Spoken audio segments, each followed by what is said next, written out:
I am here in front of the McCarty Church on West Adams in South LA, where I just attended a 3-hour report back from Haiti. And this event featured Maxine Waters, Congresswoman Maxine Waters, actor and activist Danny Glover, Margaret Prescott, Sojourner Truth host on KPFK, and Pierre Laboussard, a Haitian activist. And we just heard about the massacre in La Saline, where people are being killed by the government with our assistance. And this is obviously another story I need to be writing, I need to be doing a show on. But this particular little live stream that I'm making right now is regarding Maxine Waters and her possibly endorsing Bernie Sanders.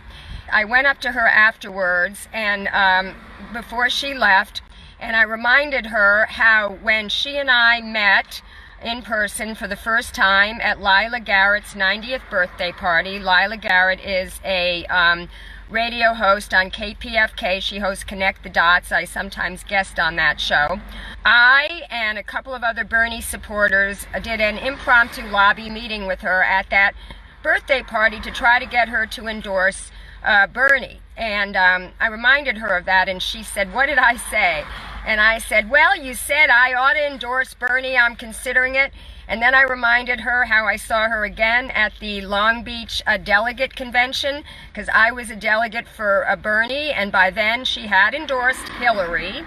And I said to her, I was disappointed that you endorsed Hillary, and I'm wondering if the reason was that you know that Bill Clinton has an enemies list. And people were in fear, that she would win the presidency and anyone that didn't get behind her would be ostracized. She said it wasn't just Bill Clinton who had the enemies list. She endorsed Hillary in 2008, and she never received an invitation from Barack Obama to come to the White House. The other thing that she told me was Bernie didn't get his young people out, meaning 70 to 90% of young people supported Bernie, but only 20% actually voted. So that's going to be really key this time, that we get young people to actually get to the polls and vote for Bernie. But I said to her, I'm here to beg you to please endorse Bernie this time, because you know he's the only one.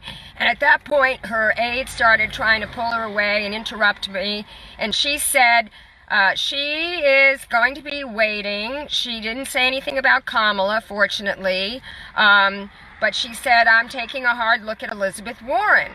And I said, well, you know, Elizabeth Warren's foreign policy is not like Bernie's. I mean, here you're talking about this coup and this fraudulent election in Haiti, and Bernie has forever been talking about the coup of Mossadegh in Iran, the coup against Arbenz in Guatemala, the coup against Allende in Chile, and currently talking against the coup against Maduro in Venezuela. And she goes, I know.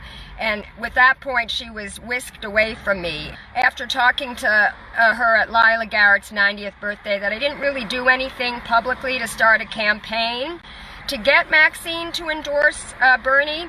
But I feel that she really should. I mean, she and he were two of the original members of the Congressional Progressive Caucus. I think that Maxine is very progressive.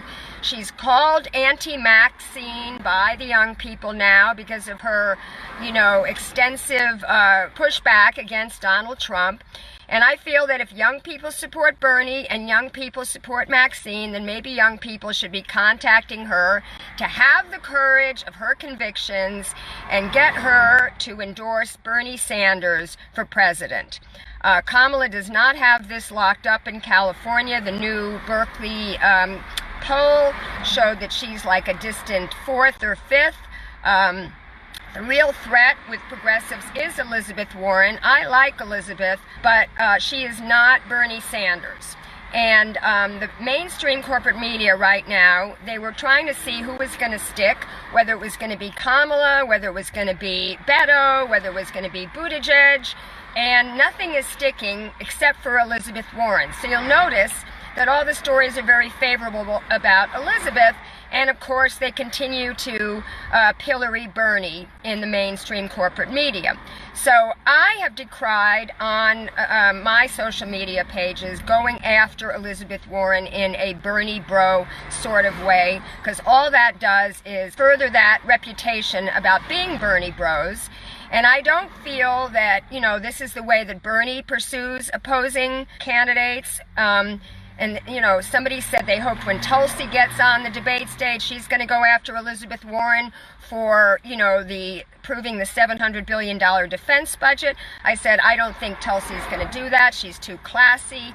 Bernie's too classy. I feel we have to be very strategic in how we promote our candidate. Now, I personally have no problem in going after Biden or Kamala Harris because I really don't think they're progressive. I mean, Biden is like a Republican.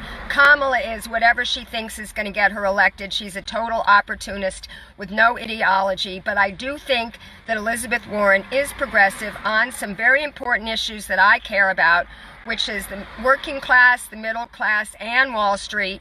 The other issues leave a lot to be desired, but I feel like we have to be very strategic, and something that we can do positive is to try to lobby Maxine to endorse Bernie Sanders, especially since she told me she's taking a hard look at Elizabeth Warren.